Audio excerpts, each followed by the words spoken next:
Easter is fast approaching, and today I wanted to share with you a bunch of super cute picture books. I've been down to the local library and I grabbed quite a pile because you know picture books never ever go out of style. And we continue to use picture books here in our homeschool year in and year out regardless of how old our kids are. Welcome back to my channel. I'm Kylie and I've been homeschooling my 3 kids since 2007, and I provide you with encouragement, support, hints and tips for a fabulous homeschool experience. So if you're interested in ways to help calm the chaos, be sure that you've hit that subscribe button because every week we share a new video here on the channel that will encourage you on your journey. So let's get into this pile of fun Easter picture books. Out of all of them, there was only one board book at the library, so I mean I'm sure there's heaps more, but the Easter egg is missing. Oh, I love board books. I love you know, the memories that they invoke, and this one is delightful. The Easter egg is missing. I'm not going to spend too much time on them because I have a massive pile and I know you're all super busy. Just have a look out for the ones that you think your kids might enjoy, jot down the title and see if you can find them at your library as well. This one is a very different Easter book.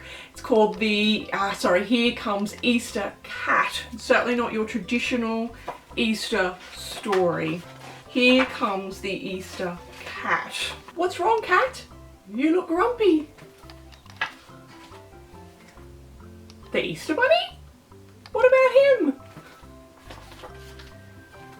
Well, of course, everyone loves the Easter Bunny. Why? Because he's nice. He delivers chocolate eggs to millions of kids. It's a hard job. Don't be jealous. Why don't you be the Easter cat? Sure, you can bring the children something nice too. Not hairballs. I'll stop there. But that's a cute little Easter book with a definite difference. Ollie's Easter eggs. So this is a nice one for the younger crew. It's not a board book, but I'll give you a couple of little glimpses at the pages. Spring is here. Grass is growing, flowers are blooming, and the goslings are dying beautiful Easter eggs, all except Ollie. Ollie is sneaking off on an Easter hunt all of his own. So that's Ollie's Easter eggs. We have Happy Easter Davy. So these ones are a little bit more traditional with the Easter egg and the Easter bunnies. So again, focused on spring, and this little family of bunnies are off on an adventure to try and find the Easter Bunny. Current craze around the world for any young children right now, Bluey. And I know this little guy has gained a huge following worldwide. So of course, any Bluey books are going to be super popular with the kids. And this is Bluey Easter.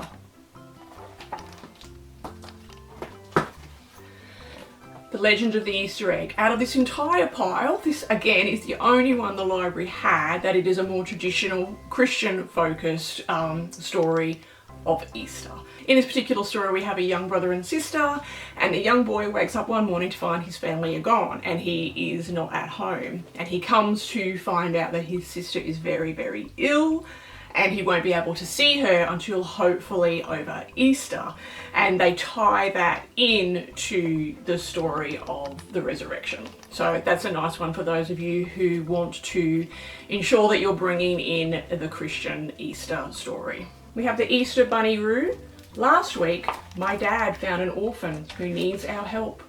She has long ears and big feet and a built-in basket.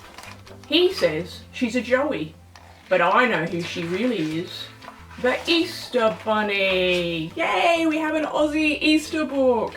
A very Australian Easter story about an understandable misunderstanding. So a nice little Aussie one for those of you here in Australia to add to the pile. Winnie the Pooh, the Easter Hunt. I think we're all familiar with Winnie the Pooh. love him. We all know what an adventure that Pooh and his friends get up to. So this is the Easter hunt in the 100-acre wood. It's Easter with Chloe Zoe. This is a little character I have to admit I've not heard of before, so I was intrigued when I saw this one.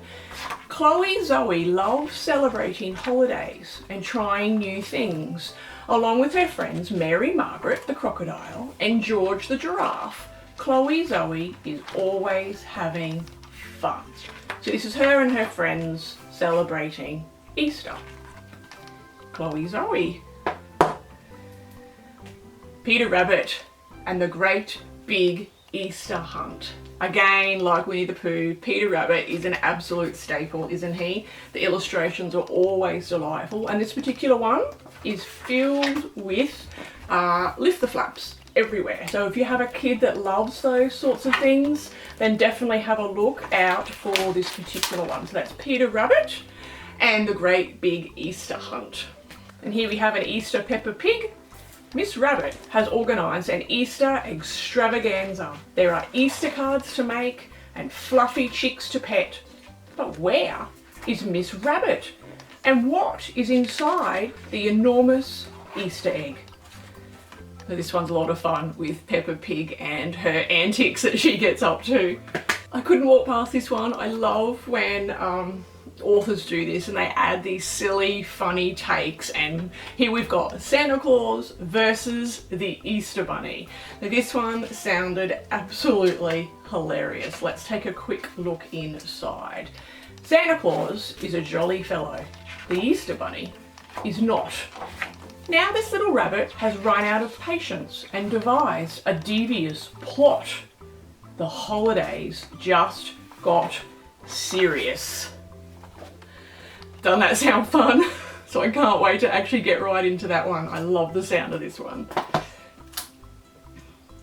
Where's the Golden Egg? If you've got kids who love those Look and Find books or Where's Wally, then they're absolutely going to adore this one. The pages, try and open this.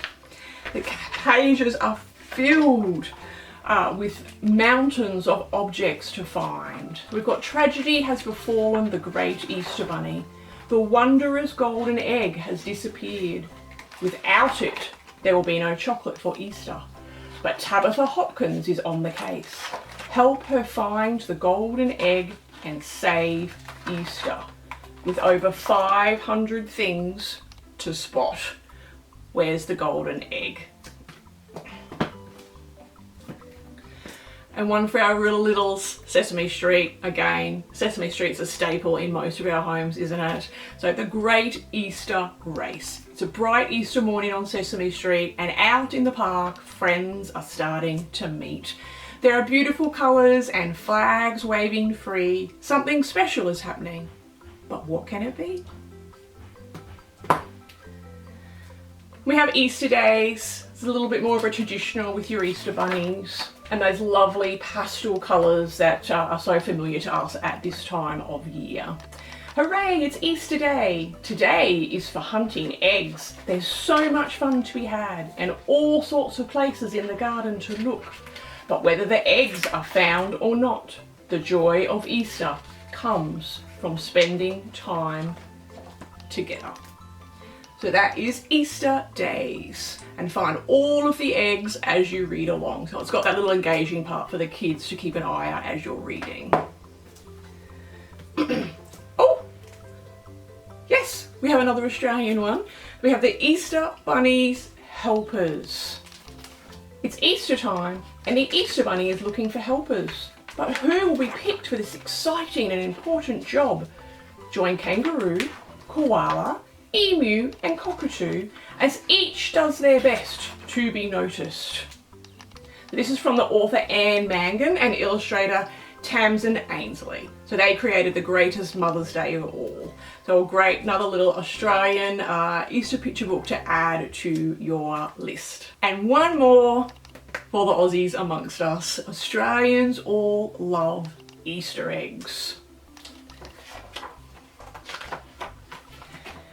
The Aussie animals love doing an Easter egg hunt, but the poor critters at Bunyip Creek never get any Easter eggs. It's just too hard for the Easter Bunny to get there. Can the other Aussie animals help the Easter Bunny make it to Bunyip Creek? Huh, that sounds like a fun one. Australians all love their Easter eggs. So I hope some of those stood out to you and you've got a few extras to add to your Easter reading pile this year. See you all again soon. Bye.